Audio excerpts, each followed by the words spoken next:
These are the best games I played in 2024, and I promise my game of the year isn't a DLC. The Brew Barons mixes Studio Ghibli's Porco Rosso with beer brewing and bar running. You set out in your seaplane, get into dogfights with pirates, gather some ingredients, then take them back to your base to craft a tasty new brew. I absolutely adore the art style, and the game is highly customizable, from your seaplane, the look of your bar, heck, you can even design the bottles. Tactical Breach Wizards is what you get when Gandalf joins the SWAT team.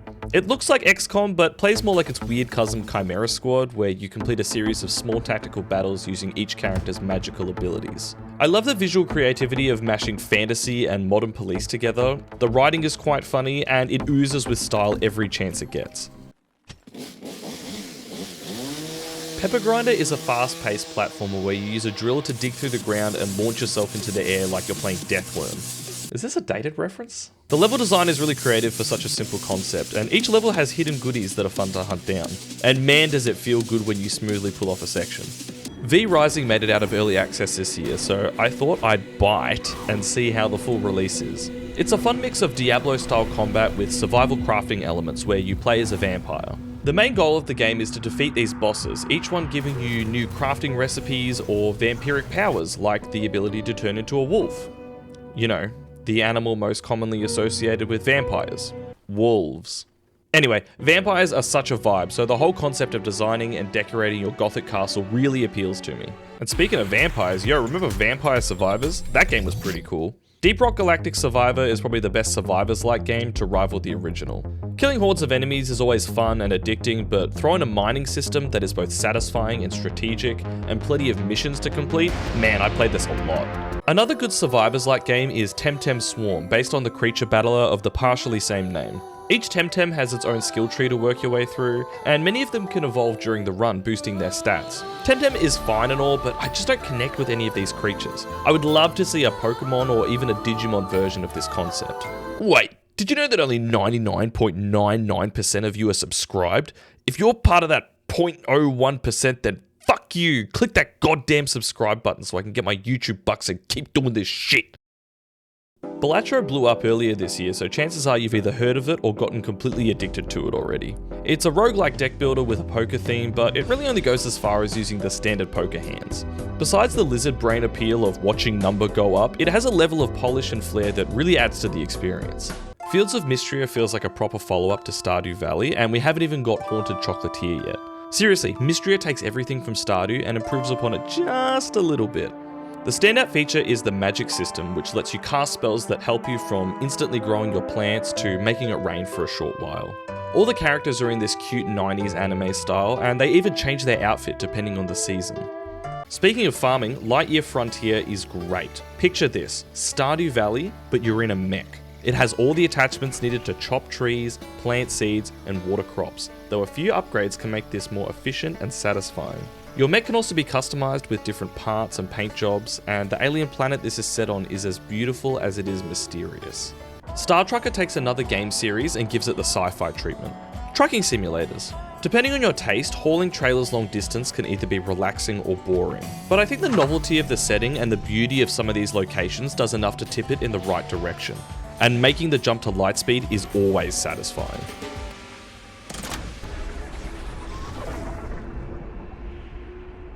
Okay, now this is the real good stuff. When I first got my PS5 and played the tech demo Astro's Playroom, I loved it so much that I wished for an even bigger game just like it.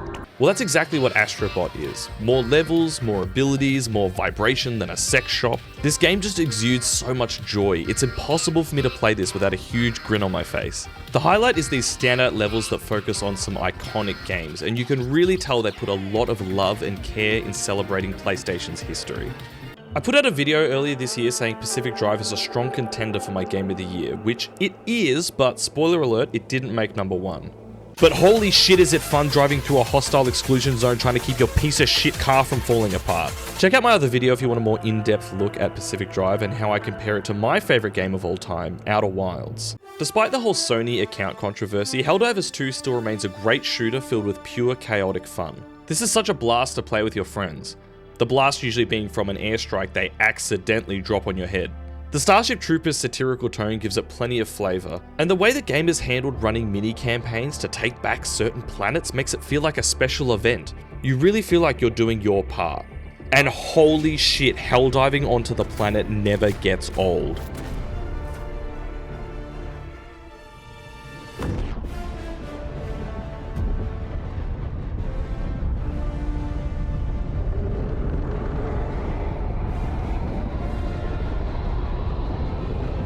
Guys, the Simpsons Hit and Run is back, and this time it's called Tiny Terry's Turbo Trip.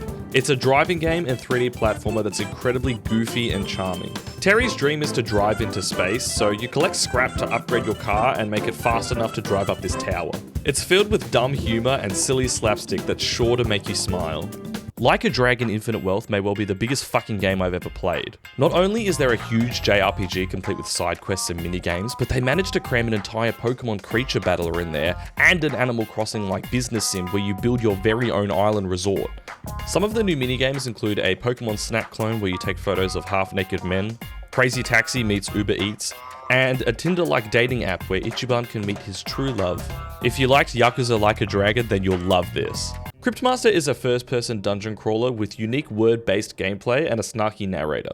You type out the word of your character's abilities to act them out like you're playing Typing of the Dead or something. Then, when you beat an enemy, you grab a few letters of their name to help you guess what their next unlockable ability will be, like a never-ending game of Wordle. There's also chests where you have to guess what the Cryptmaster found by making him do things to it, skulls that give you riddles, this fun letter game you can play with people, and altars for you to piss and shit on. The writing and delivery of the Cryptmaster is so dry and sarcastic, I was laughing the whole way through. I also really like the basic monochrome art style. It was reminding me a lot of the simple two-tone style of Return of the Obra Dinn. For a long time, this was my favourite game of 2024, until I played this.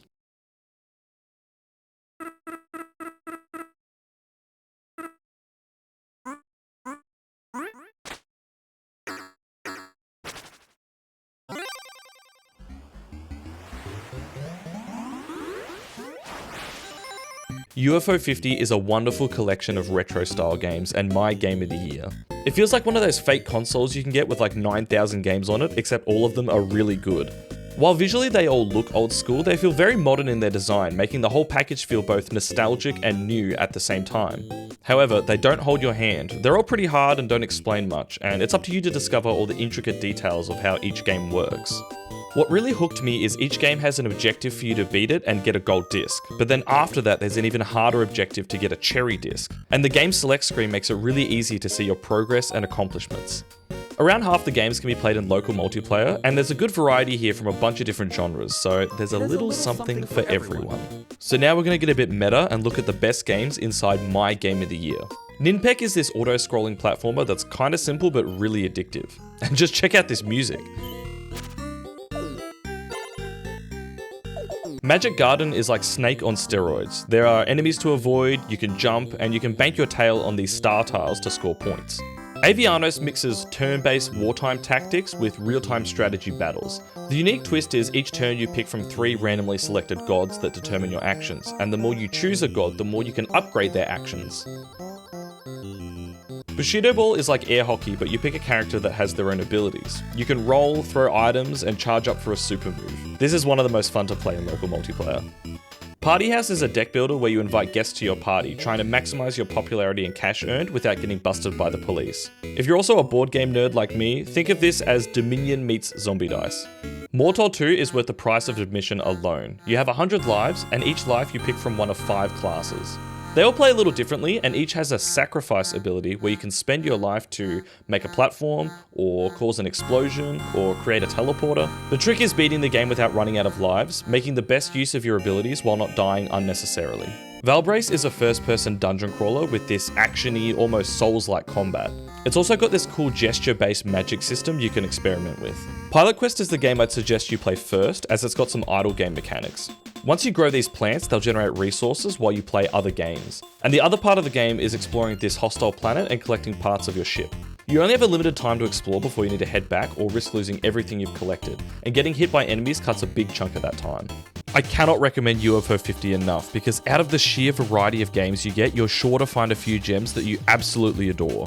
Anyway, I'm gonna go keep working on getting a cherry in all 50 games. Let me know in the comments what your favourite games were from this year. Thanks for watching, come say hi to me on my Twitch channel, and tune in next year where every other game struggles to beat Monster Hunter Wilds.